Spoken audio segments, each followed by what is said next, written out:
I make the change and it still doesn't work. Anyway, I'm sure everybody is seeing what's happening this morning. The United States and Israel attacked Iran. And there are a lot of things I could say about it, a lot of things. But the title of this video, I think, says it all. To say you support the troops, but you're against war, is the same thing as an abortion, as saying that I'm against abortion, but I support the abortion doctors. Now, I have to give credit to that statement to a poster on X who is a former FBI agent, from what I understand. His name is Phil Kennedy. I'm not sure if that's his real name or if it's just used for X, but regardless, it's interesting how he and I agree on so many things, considering where he's been. But anyway, I wanted to give him credit for that statement because it's very true. Uh, these politicians get us involved in something, and if we don't support their wars and their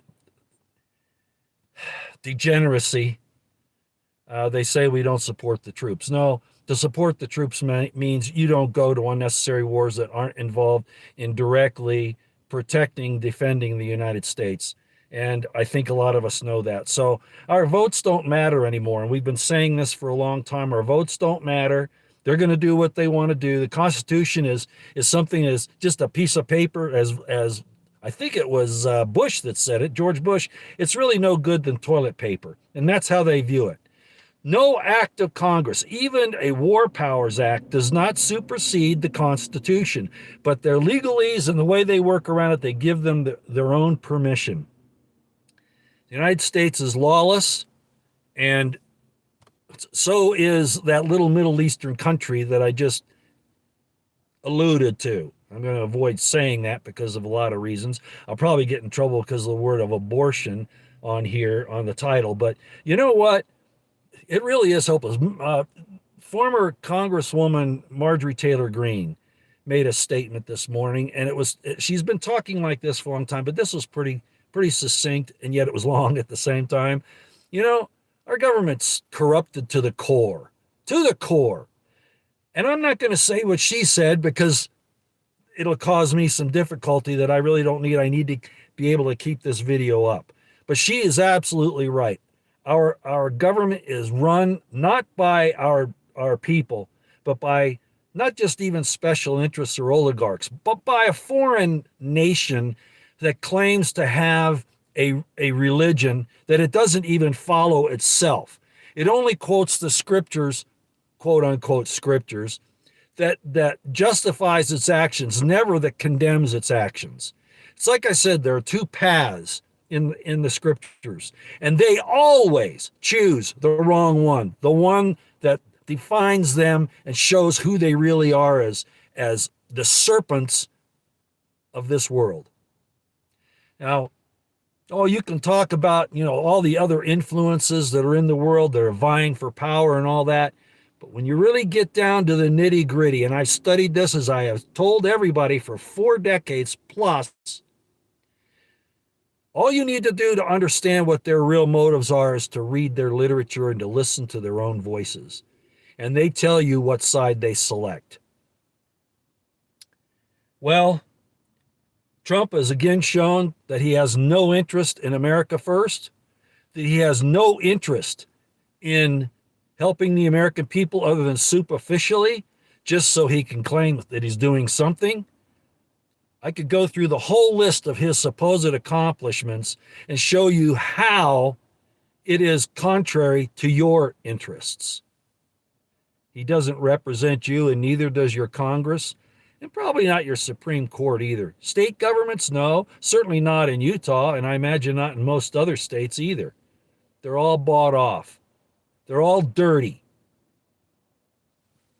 This war, and that's another thing. They want to call it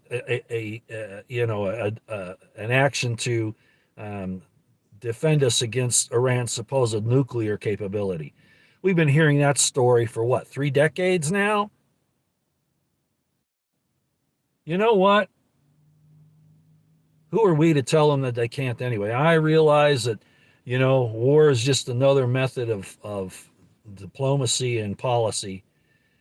It's called diplomacy by other means. I understand all that, but the fact of the matter is this is against what the American people want as a whole. I think, unless all the stats are all screwed up, which wouldn't surprise me either, because the first casualty of war is always truth.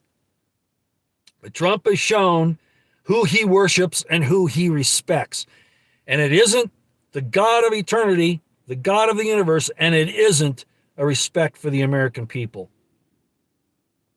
I want to call him exactly what he is, but I have to restrain myself. But I've said it on X. You say you don't want to go on X and see what's going on? Come on. Go ahead and sign up for X and go to my X line and watch what I talk about.